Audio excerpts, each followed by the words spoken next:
አጼ ምኒልክን ተክተው ወደ ስልጣን የመጡት የልጅ ልጃቸው የሆኑት ልጅ ኢያሱ አቤቶ ኢያሱ ስልጣን ከያዙ በኋላ የወሰዷቸው እርምጃዎች ነበሩ እና በመጨረሻም ደግሞ ፈተናዎች በወሰዷቸው እርምጃዎች ምክንያት የመጡ ፈተናዎች፣ ተግዳሮቶች ነበሩ።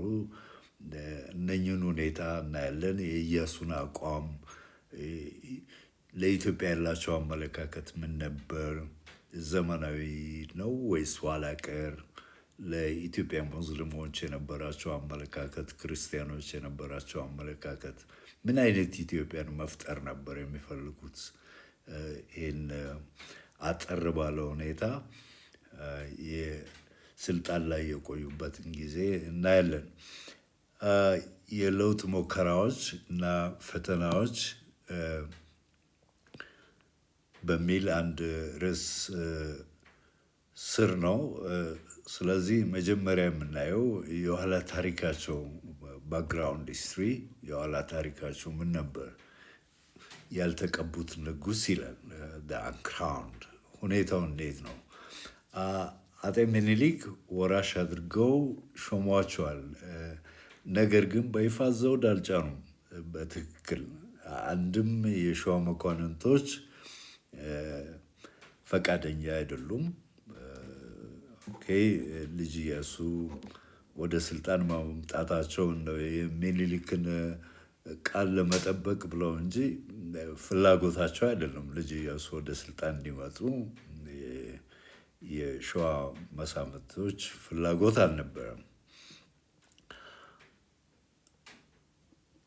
የኢያሱ ድርብ ማንነት እናያለን። የክርስቲያንና ሙስሊም ጣምራ አላቸው። እንግዲህ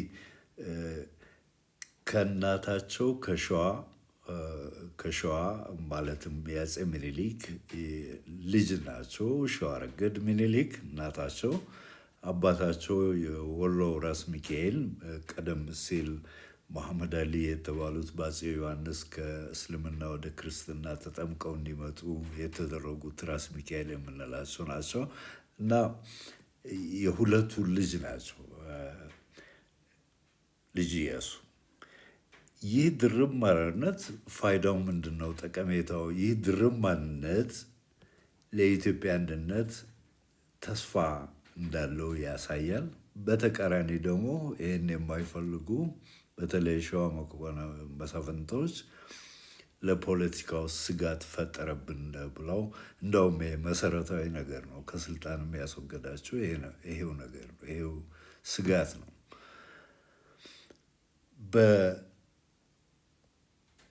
እንግዲህ በአራተኛ ደረጃ የምናየው የለውጥ እርምጃዎች ምን ነበሩ? የወሰዷቸው የለውጥ እርምጃዎች በአስተዳደር የመጀመሪያው የድሮ መኳንንቶቹን በወጣቶች መተካት ነው። እነኚህ የድሮ መኳንንት የምንላቸው በተለይ ከአያታቸው ናቸው። እንግዲህ አጼ ምኒልክ በአጼ ምኒልክ ዘመነ መንግስት በመንግስት በቀረቤታ ያላቸው ሰዎች ስልጣን የነበራቸው እድሜያቸው ገፍቷል፣ አርጅተዋል ነው የልጅ ኢያሱ አመለካከት። ስለዚህ እነሱ ተወግደው በወጣቶች መተካት አለባቸው ነው።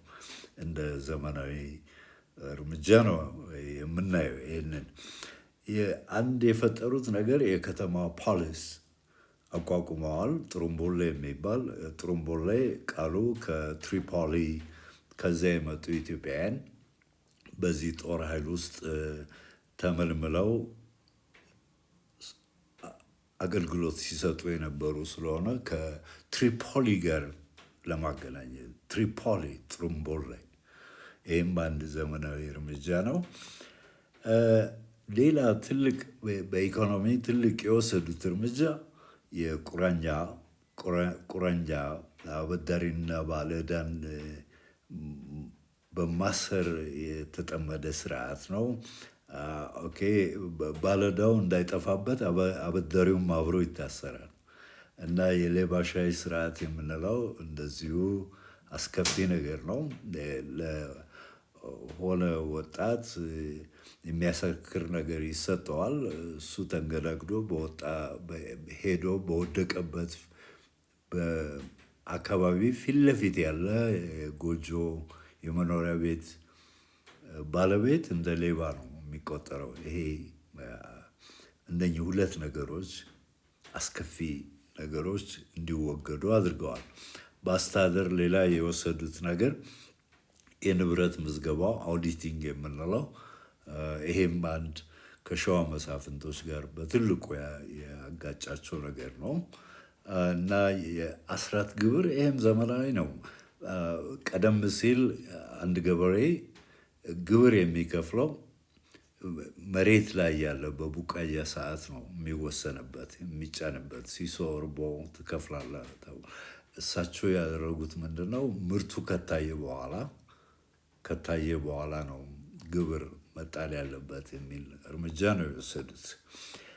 በአምስተኛ ደረጃ የሃይማኖት ፖሊሲያቸው ሙስሊሞች በመንግስት ስልጣን እንዲሳተፉ ፈቅደዋል።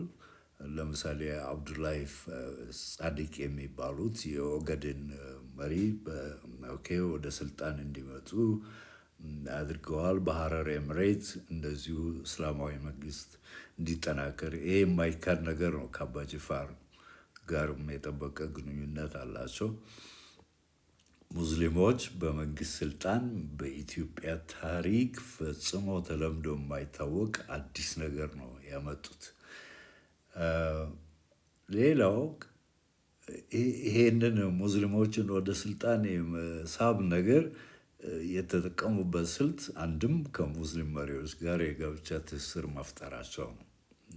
ከ7 በላይ ሚስቶች ከአፋር፣ ከሀረር ሶማሊ፣ ከጅማ አባጅፋር ሴት ልጆች የጋብቻ ግንኙነት ነበራቸው። ግልጽ ነው፣ በብዙ መረጃዎች የሚገኝ ነገር ነው። ይሄ ሀቅ ነው። ግን ይህ ትስስር ለምን ዓላማ ነው? አንዳንድ ጽሁፎች ላይ እንደምናየው ይሄ በተለይ በዳርቻው አካባቢ አፋር ዳርቻ ነው፣ በሰሜን ምስራቅ ጅማ፣ በደቡብ ምስራቅ ኦጋዴን፣ ሀረር እና የኢትዮጵያን አንድነት ከመጠበቅ አንጻር በጋብቻ ትስስር እነኚህ አካባቢ ገዢዎች ጋር ትስስር በመፍጠር የኢትዮጵያ ድንበር ይጠበቃል የሚል ዓላማ ስለነበራቸውም ነው።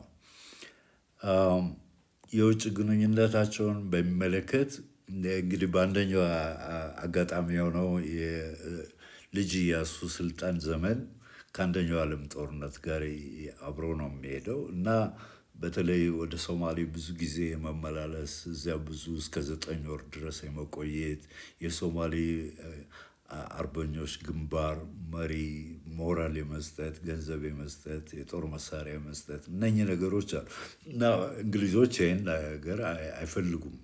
የእነሱ ቅኝ ግዛት ብሪቲሽ ሶማሊላንድ፣ ወደታች ደግሞ የኢታሊያን ሶማሊላንድ የጣሊያን ቅኝ ግዛት ሶማሊያ በሁለት ኃይል ቅኝ ገዢዎች የተከፋፈለች ነች። ስለዚህ የእሳቸው እርምጃ የወሰዱት ምንድን ነው? እነኚህ እንግሊዝና ፈረንሳይ፣ ጣሊያን በተለይ ሁለቱን ለመመከት እንግሊዝና ፈረንሳይን ተቃራኒ የሆኑ በአንደኛው ዓለም ጦርነት ቱርክና ጀርመን ወደ እነሱ ማዘንበል ከነሱ የጦር መሳሪያ አግኝተው እንግሊዝና ፈረንሳይን የመከላከል የኢትዮጵያ ዳር ድንበር ከሁለቱ የውጭ ኃይሎች ነፃ የማድረግ ፍላጎት ስለነበራቸው ነው የሚለን ታሪክ። ዓላማው የቅኝ ግዛት ጫናን መስበር። የተቃውሞ ጥምረት አለ። ቤተ ክህነት፣ መኳንንት እና የውጭ ኃይሎች አንድ ላይ አብረዋል በኢያሱ ላይ ሃይማኖት ቀይረዋል የሚል ፕሮፓጋንዳ ተወርቶባቸዋል እና በመጨረሻም እንግዲህ መፈንቅለ መንግስት ተካሂዶ ከስልጣን ተወግደዋል እና ልጅ ኢያሱ በተለይ ከሃይማኖት ጋር በወሰዱት ኢኮኖሚያዊ እርምጃዎች የሸዋ መኳንንቶች ተነሳስተውባቸው ከእንግሊዝ ፈረንሳይ ጋር በማበር ከስልጣን እንዲወገዱ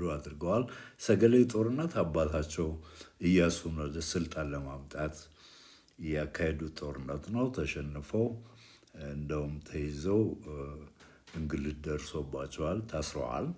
ልጅ ኢያሱ እንግዲህ ተሸሽገው ተደብቀው ከነበሩበት አካባቢ ነው እንግዲህ ተይዘው በፍቼ ጋራ ሙለታ ሀረር እንዲታሰሩ ተደርጎ በመጨረሻ ወደ 39 ዓመታቸው እድሜያቸው ላይ ነው እንግዲህ ያረፉት።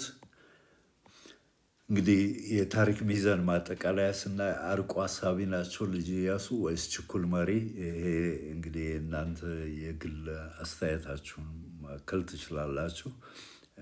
ለዘመናዊት ኢትዮጵያ ፖለቲካ መሰረት ጥለዋል ነው የምናየው። ከዚህ ዘመናዊ አሳሰብ እንደውም ከወቅቱ ማህበረሰብ አሳሰብ በጣም ወደፊት የሄዱ መሪ ነበሩ ማለት ይቻላል። እንግዲህ ለማንኛውም ሰብስክራይብ አድርጉ።